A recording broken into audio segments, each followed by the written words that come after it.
Dalam materi bab ini, izinkan saya untuk menjelaskan mengenai pembahasan tentang jenis yang diukur. Yang pertama ada nilai subjektif. Menurut Edwards dan Bell mengungkapkan bahwa perusahaan dapat meningkatkan total nilai dari aktiva-aktiva dengan mengumpamakan lebih hutang dan ekuitas pemilik atau masalah ekspansi. Tetapi harus juga ditentukan pada saat sekarang apa bentuk dari total aktiva yang ditahan atau masalah komposisi dan total ekuitas atau masalah keuangan. Hal ini menyajikan perencanaan khusus dari operasi manajemen dan setiap perencanaan melibatkan suatu pola yang mengharapkan penerimaan bersih. Dan juga dari pola ini, manajemen memformulasikan suatu nilai subjektif untuk setiap perencanaan operasinya. Dan yang kedua ada kebenaran nilai ekonomi.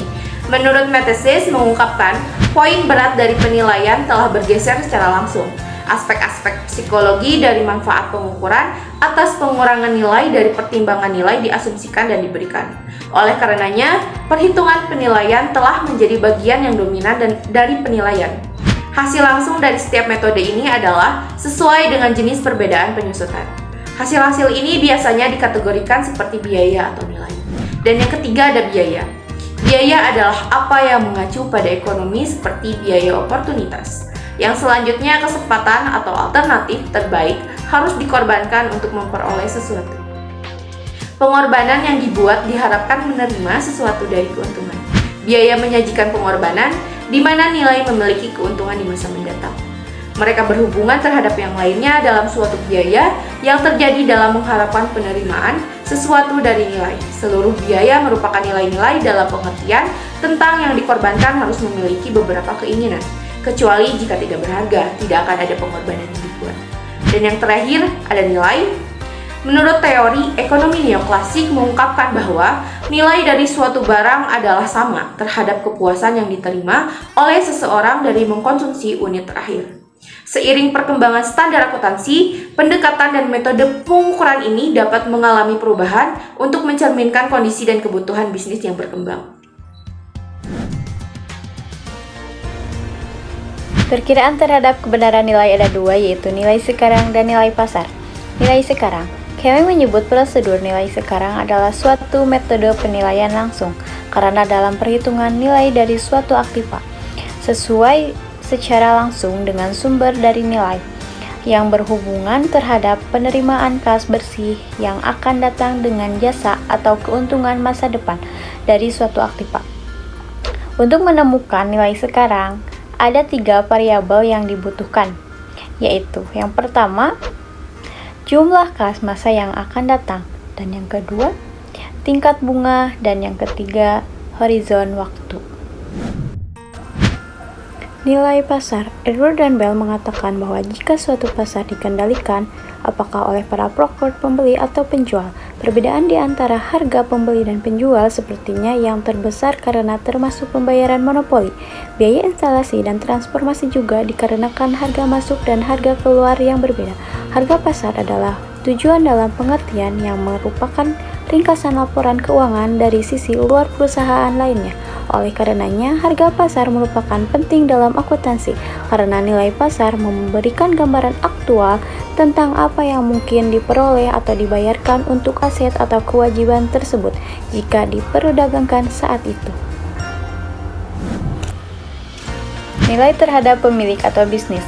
Konsep nilai terhadap pemilik telah dirumuskan oleh Bourne-Wright berdasarkan pada penjelasan legal dan pengembangan oleh yang lain seperti Solomon. Nilai bagi pemilik atau bisnis mengacu pada nilai Devrival. Ini adalah kerugian pemilik yang menderita jika ia berasal dari aktiva dalam pertanyaan. Biaya saat ini dari suatu aktiva dengan 4 tahun masa hidup adalah bukan biaya dari 10 tahun aktiva. Biaya dari aktiva baru harus disesuaikan selama 6 tahun dari penyusutan.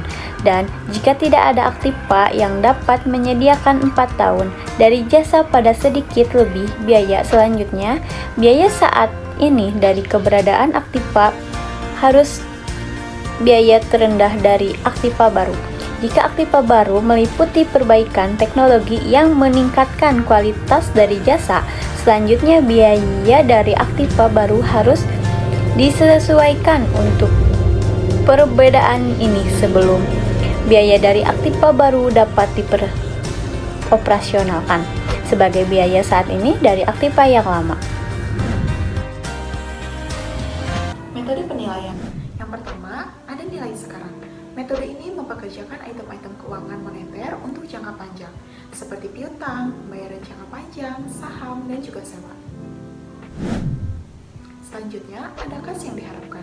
Untuk item-item moneter jangka pendek, kas yang diharapkan untuk diterima atau dibayarkan adalah digunakan sebagai metode penilaian, seperti piutang dan juga hutang.